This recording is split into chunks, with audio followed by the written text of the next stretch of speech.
Hello everyone, Assalamualaikum. Aji share kobole লৈছে এটা নতুন ৰেচিপি আৰু আজি ৰেচিপিটো হৈছে Ramzan special recipe Yakhni Pulao Recipe আৰু Yakhni Pulao আপুনি কেনেকৈ ঘৰত একদম শৰ্টকাট ষ্টাইলত বনাব পাৰে বা ইফতাৰী সময়ত কম সময় থাকিলে তো কেনেকৈ কি আপুনি বনাব পাৰে তাকে আজি শেয়াৰ কৰিম তো Yakhni Pulao বনাবৰ কাৰণে সবচে প্ৰথমতে তো এইটো মই শৰ্টকাট যেটো বনাইছো সেইকাৰণে গেছত বহাই দিম ডেক্সি আৰু ডেক্সিত দি দিছো মই তেল ইয়াতে দি দিছো তেল অলিভ অইল আৰু লগতে এইখিনি এতিয়া গৰম কৰি লম তেলখিনি গৰম হোৱাৰ লগে লগে দুটা পিয়াজ কাটি পিলে ইয়াতে দি দিছো বস্তুখিনি মই লগে লগে দেখুৱাই যাম আগতে দেখুৱা নাই কাৰণ এইটো মই যেতিয়া কৈছোৱে শৰ্টকাট ষ্টাইলত কেনেকৈ বনাইছো আৰু এইটো এতিয়া পিয়াজখিনি দি লোৱাৰ পাছত পিয়াজখিনি এতিয়া ৰঙচুৱা হ'লকে ফ্ৰাই কৰি লম একদম ব্ৰাউন কৰি লম আৰু তাৰ পাছত এইখিনি অলপমান উঠাই থম এইখিনিৰ পৰা এইখিনি উঠাই লৈছো আৰু এতিয়া ইয়াতে মই এইটো যেটা মাংসৰে বনাই আছো সেইকাৰণে ইয়াতে মাংস এড কৰি দিম এইখিনি ব্ৰাউন হৈ গৈছে আৰু এতিয়া ইয়াতে মাংস এড কৰি দিম মাংসখিনি মোৰ বইল আছিল বইল কৰি থোৱা মানে বইল নহয় নিমখ আৰু তেলেৰে ফ্ৰাই কৰা তো এখানে এনেকুৱা কালাৰ হৈ আছে এতিয়া এইখিনি ইয়াৰ লগত মই ভাজি লম মানে যেটো Yakhni Pulaoত কি হয় এটা স্মোকি ফ্লেভাৰ থাকে যেটো সেই কাৰণে এটো অলপ মানে ব্ল্যাক কালাৰৰ হৈ যায় কিছুমান দেখিলে এনেকুৱা লাগে যে জ্বলা জ্বলা তো হেনেকুৱা হলে কি হয় Yakhni Pulaoৰ গোন্ধটো বহুত ধুনীয়া হয় আৰু খাবও টেষ্ট হয়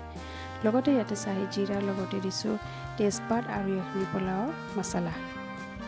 এতিয়া মই ইয়াতে কেনেকৈ বনাম এইখিনি দেখুৱাই আছো তো এইখিনি এতিয়া ইয়াৰ লগত ফ্ৰাই কৰি লম আৰু মাংসখিনিও ইয়াৰ লগত মই এতিয়া ফ্ৰাই কৰি লম আৰু লগতে ইয়াতে এড কৰিছো সৰু সৰু কাটি লোৱা বিলাহী আৰু লগতে আদা নহৰু আৰু তাৰ পাছত বুট দিছো অলপমান পিগাই থোৱা বুট সেইখিনি দি দিছো Yakhni Pulaoত এইবিলাক দিলে কি হয় টেষ্ট বেছি হয় আদা নহৰু পেষ্ট এইখিনি দি লৈছো ইয়াতে আৰু এইখিনি এতিয়া অলপ সময় ভাজি লম 5-10 মিনিটলৈকে এই বস্তুখিনি মই ভাজি লম এনেকৈ ভাজি লৈ পেলাই যদি বনোৱা যায় তো খুব বেছি টেষ্টি হয় আৰু ইয়াতে গৰম মছলা দি দিছো গৰম মছলা 1 চামুচ ফুল 1 চামুচ দি দিছো আৰু এইখিনি এতিয়া ভালকে ভাজি লম অলপ সময়লৈকে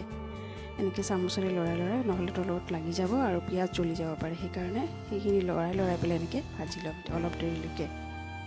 আৰু যিমান ভাজি পেলাই এনেকৈ বনোৱা হয় তো সিমান বেছি টেষ্টি হয় আৰু Yakhni Pulaoৰ যেটো মছলা দিছো আৰু গোন্ধটো পুৰা ধুনীয়াকৈ ওলাই আহে আৰু ইয়াতে দি দিছো ব্লেক পেপাৰ জালুকৰ গুড়ি দি লৈছো আৰু এতিয়া আকৌ এটো লাৰি লম এনেকৈ ভাজি গৈ থাকিম এটা মছলা এড কৰি পেলাই আৰু এনেকৈ কৰিলে কি হয় সোৱাদো হয় আৰু গোন্ধও বহুত ধুনীয়া ওলাই সেইকাৰণে এনেকৈ কৰি লৈছো আপোনালোকে যদি এনেকৈ Yakhni Pulao বনোৱা নাই শৰ্টকাট ষ্টাইলতো মই বনাই চাব পাৰে খুব বেছি টেষ্টি হয় এটো বেলেগ ধৰণৰ বনাইছো আৰু লগতে দিছো ৰেড চিলি পাউডাৰ আৰু ইয়াৰ সলনি আপুনি কেঁচা জলকীয়া দিব পাৰে তো মই কেঁচা জলকীয়া নিদি পেলাই ৰেড চিলি পাউডাৰ দিছো আৰু এইখিনি এতিয়া আকৌ ফ্ৰাই কৰি লম ইয়াৰ লগত মছলা এটা দি পেলাই এটো মই ভাজি লৈ আছো আৰু এতিয়া এইখিনি ভাজি লৈছো ভালকে এইখিনি অলমোস্ট মোৰ ভাজা হ'ব হৈছে ইয়াৰ যেটো মাংস যেটো অলপ কালাৰ হলে কি হয় মানে স্মোকি টাইপৰ হলে খুব বেছি টেষ্ট হয় আগতে কৈছিলো মই আৰু এতিয়া মই ইয়াতে দি দিছো বিৰিয়ানী চাউল বুলি কৈছে এটো চাউলটো লৈ লৈছো 2 বাটি আৰু এইখিনি ধুই থোৱা আছিল অলপ সময় এটো যে পানী জিৰ কৰিবৰ কাৰণে থৈ দিছিলো এনেকুৱা লাগিছে কি ধোৱা নাই তো পানীখিনি শুকাই যোৱা কাৰণে এতিয়া ইয়াৰ লগত মিক্স কৰি লৈছো চাউল আৰু মাংসখিনিৰ লগত এতিয়া মিক্স কৰি লৈছো এতিয়া ভালকৈ এইখিনি অলপ সময় ভাজি লম ইয়াক চামুচেৰে লৰাই পেলাই এইখিনি ভাজি লৈ আছো আৰু এইটো একদম মানে মিডিয়ামো নহয় লো নহয় একদম এনেকৈ ৰাখিব লাগে গেছৰ পাৱাৰটো বেছি যদি হাই ফ্লেমত থৈ পেলাই কৰে তো জ্বলি যোৱাৰ চান্স থাকে আৰু যেটো বিৰিয়ানী চাউল সোনকালে ভাঙি যায় সেইকাৰণে অলপ ধ্যান দিব লাগে আৰু লগতে ইয়াতে দি দিছো ধনিয়া পাত সৰু কাটি লোৱা ধনিয়া পাত ইয়াতে দি লৈছো আৰু এইখিনি দিয়াৰ পাছত এইখিনি অলপ সময় মিক্স কৰি লম আৰু তাৰ পাছতে ইয়াতে এড কৰিম দেখুৱাই আছো কি এড কৰি আছো পানী কিছুমানে ইয়াতে কি কৰে Yakhniৰ মছলা আৰু মাংস আৰু পানী এইটো এটা বেলেগ সিস্টেম আৰু মোৰটো বেলেগ সিস্টেম হয় তো কিছুমানে এইটো বেলেগ ধৰণে বনাম হয় মই বেলেগ ধৰণে বনাইছো শৰ্টকাট ষ্টাইলত বনাইছো আৰু ইয়াতে সোৱাদ অনুসৰি নিমখ দি লৈছো ইয়াতে যিমানখিনি মোৰ চাউল আছে মাংস আছে সেই অনুসৰি মই নিমখ দিছো আপোনালোকে যিমানখিনি বনাই সিমান হেৰিতে দি ল'ব তো ইফতাৰী সময়ত বহুত কম সময় থাকে তেতিয়া এনেকৈ আপোনালোকে শৰ্টকাট বনাই ল'ব পাৰে খাবলৈ খুব বেছি টেষ্টি হয় আৰু লগতে এতিয়া ঢাকন লগাই দিছো অলপ পাছত ঢাকন খুলি পেলাই চাম পানীটো একেবাৰে কমি আহিছে আৰু চাউল অলৰেডি মানে পকিব লৈছে এতিয়া কেতিয়াবা কি হয় কিছুমানে এতিয়া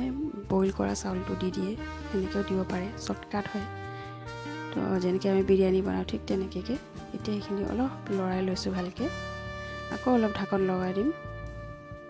যাতে তলত লাগি নধৰে সেইকাৰণে বাৰে বাৰে অলপ সময় পিছে লৰাই দিব লাগে আৰু এতিয়া খুলি চাইছোঁ যে একদম মানে পানী কমি আহিছে এটা মই কালাৰ এড কৰিছোঁ কি কয় মানে এটা বেলেগ কালাৰ এটা আহিলে মোৰ ভাল লাগে কিছুমান এতিয়া ইয়াখনি পোলাওত কেতিয়া কালাৰ নিদিয়ে দেই মই দিছোঁ এইটো মোৰ নিজৰ ফালৰ পৰা আৰু এতিয়া ঢাকন লগাই দিম ইয়াতে মানে কি কয় দম দিয়া বুলি কয় যে সেইটো একদম ল' ফ্লেমত কৰি পেলাই গেছৰ পাৱাৰটো আৰু ওপৰত পৰিটো ঘৰুৱা ষ্টাইল বা কিছুমান কাঠৰ বস্তুও দি থয় বা কয়লা দি পেলাই কৰে তো এতিয়া হৈ গৈছে এতিয়া খুলি চাইছোঁ যে একদম পূৰা ফৰফৰীয়া হৈ পেলাই হৈছে এতিয়া লাৰি দিম ওপৰত তল কৰি দিম যাতে অলপ কালাৰ দিছোঁ সেইটো যাতে গোটেই আধা অংশত লাগি যায় ব্ৰাউন আৰু অৰেঞ্জ দুটা কালাৰ হওক যাতে সেইকাৰণে এইখিনি ওপৰত তল কৰি পেলাই ভালকৈ লৰাই দিম আৰু এইখিনিত কি হয় মছলাবিলাকো দেখা পোৱা যায় মই কিছুমান মছলা দিছোঁ যিবিলাক ক'লা মছলা দেখি আছে নাভাবিব যে জ্বলি যোৱা বুলি একো জ্বলা নাই তো এতিয়া এইখিনি ভালকৈ লৰাই দিছোঁ মাংসবিলাক ব্ৰাউন কালাৰহে হৈছে আপোনালোকে যদি কেতিয়া বনোৱা নাই এনেকৈ এইখিনি বনাই চাবচোন খুব বেছি টেষ্টি হয় আৰু শ্বৰ্টকাটো হয় ফটাফট বনাই ল'ব পাৰে দেখুৱাই দিছোঁ চামুচেৰে উঠাই পেলাই এতিয়া মই ওলাই পেলাই দেখুৱাই আছোঁ এতিয়া অলপ সময় এইটো মই ভালকৈ লৰাই লওঁ এতিয়া দেখুৱাই দি আছোঁ প্লেটত ওলাই পেলাই এতিয়া মই লৰাই পেলাই অলপ দেৰি থৈ দিছিলোঁ অলপ মানে বহুত বেছি গৰম আছিলে সেইকাৰণে এতিয়া অলপ ঠাণ্ডা হোৱাৰ পাছত এতিয়া ওলাই ল'ম মই তো অলপ লাৰি লৈছোঁ তাৰপিছতে ওলাম এতিয়া প্লেট এটা ল'ম আৰু ইয়াতে ওলাই লৈ পেলাই দেখুৱাই আছোঁ তো খাব খুব বেছি টেষ্টি হয় এনেকৈ বনালে আৰু ৰমজানৰ সময়ত বনাব পাৰে বা এনেও কেতিয়াবা ঘৰত খাবৰ কাৰণে বনাব পাৰে গধূলি সময়ত বা ৰাতি তো এতিয়া ওলাই লৈছোঁ ওপৰতে অলপ ধনিয়া ছটিয়াই দিছোঁ দেখিছে মোৰ ৰেডি হৈ গৈছে ইয়াখনি পোলাও ৰেচিপি তো এইটোৱে আছিলে আজি মোৰ ৰমজান স্পেচিয়েল ইয়াখনি পোলাও ৰেচিপি বাই